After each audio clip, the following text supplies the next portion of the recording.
ডেঙ্গির প্রকোপ কাটতে না কাটতেই জলপাইগুড়ি জেলায় এবার ছড়ালো জাপানি এনকেফ্লাইটিস এর আতঙ্ক। রাজগঞ্জ ব্লকের এই রোগে আক্রান্ত হয়েছে দুজন, এদের মধ্যে একজনের মৃত্যু হয়েছে। স্বাস্থ্য দপ্তর সূত্রে জানা গিয়েছে সেই খবর। অন্যদিকে রাজগঞ্জের সুভাষপল্লী এলাকায় এক কিশোরের শরীরেও ধরা পড়েছে এই ভাইরাস। বর্তমানে সে চিকিৎসাধীন অবস্থায় রয়েছে, তবে তার শারীরিক অবস্থা স্থিতিশীল। ঘটনার পরই রাজগঞ্জ ব্লকের স্বাস্থ্য আধিকারিক রাহুল রায় আক্রান্তের বাড়ি পরিদর্শনে যান। সঙ্গে ছিলেন স্বাস্থ্য দপ্তরের আধিকারিকরা।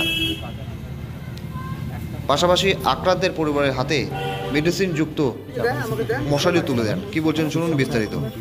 দুজনের মধ্যে একজন তো আনফর্চুনেটলি এক্সপায়ার করেছেন উত্তরবঙ্গ মেডিকেল কলেজে, আরেকজন উত্তরবঙ্গ মেডিকেল কলেজেই ভর্তি আছে, একটি বাচ্চা 17 বছরের। এখানে তার বাড়িতেই এসেছিলাম এবং তার আশেপাশে ব্রিডিং সোর্স কী আছে, কোথা থেকে হলো সেটা খোঁজ নেওয়ার জন্য আসা। ব্রিডিং স্পট আছে, সেই জায়গাগুলো রেকটিফাই করার জন্য যা যা দেখাতে দেখছি।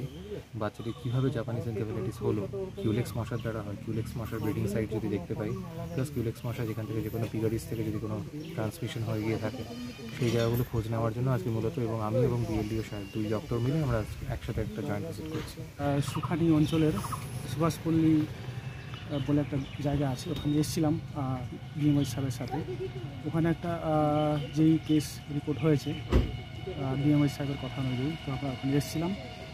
তো আমরা ওখানে দেখে আসলাম জায়গাটা, কোথায় কী অসুবিধা আছে সেগুলো আমরা বলে আসলাম আর কি। ওনার যারা আছে, যে যারা গরু পালন করছে কিংবা শুকর পালন করছে, ওরা ঠিকঠাক মতো করছে কিনা, অর্থাৎ মাছি মশা যে জিনিসগুলো হয় শুকর পালন করলে যেগুলো হয় আর কি, মশা যাতে কোনো মতো উৎপন্ন না হয়, মানে পিকগুলো এমনভাবে চাষ করতে হবে যাতে মশার মধ্যে কোনোভাবে উৎপন্ন না হয়।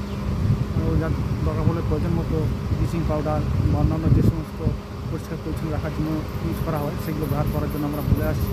এবং যারা শুকর ফার্ম আছে যাদের বাড়িতে, ওনারা যাতে নেটিং করে শুকর পালন করেন, পরিষ্কার পরিচ্ছন্ন রাখেন, এই উদ্দেশ্যে আমরা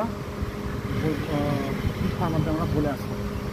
চেষ্টা রাখছি প্রতিটা ফার্ম আমরা পরিদর্শন করবো এবং প্রত্যেককেই আমরা এই যেই হচ্ছে সেইটা সম্পর্কে আমরা অ্যাওয়ারনেস করবো এবং ঠিকঠাক করে যাতে ওরা শুকর পালন করেন, এটাই আমরা বলবো। এটাই শুধু নাই যে